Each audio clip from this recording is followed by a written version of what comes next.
დაგროვებითი პენსიის შესახებ კანონში ცვლილებები იგეგმება, რომლის მიხედვითაც სავარაუდოდ პორტფელების გადანაწილებისთვის 6 სექტემბრამდე დადგენილი ვადა გაუქმდება.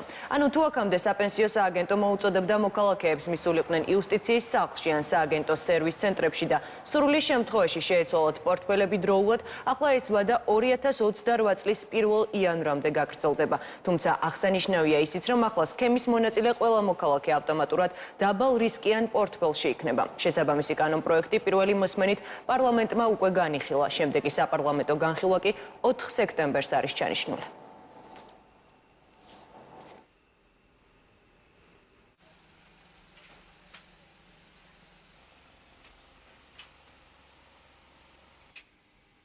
ჯერ კიდევ 2018 წელს მივიღეთ კანონი დაგროვებითი პენსიის შესახებ, რომელსაც ვადა ქონდა გაწერილი 2023 წლის 6 სექტემბერს, სადაც ბენეფიციარები უნდა გადასულიყვნენ სხვადასხვა პორტფელში.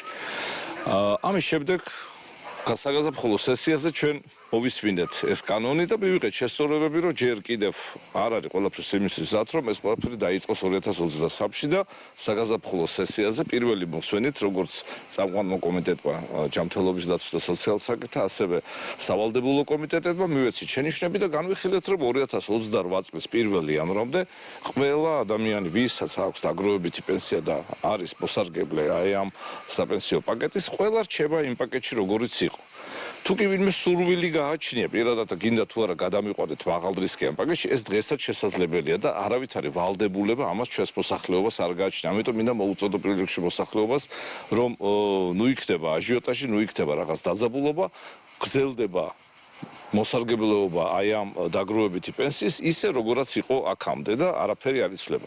ჩემს ოპონენტებს და ჩემს კოლეგებს პარლამენტში ოპოზიციას მინდა მოუწოდო, რომ ნუ გამოაქვთ ეს საკითხი რაღაც თითიდან გამოწვეულ საკითხად, რომ აი რა ხდება და ხალხი რისკიან პორტფელში გადადის, არაფერიც არ ხდება.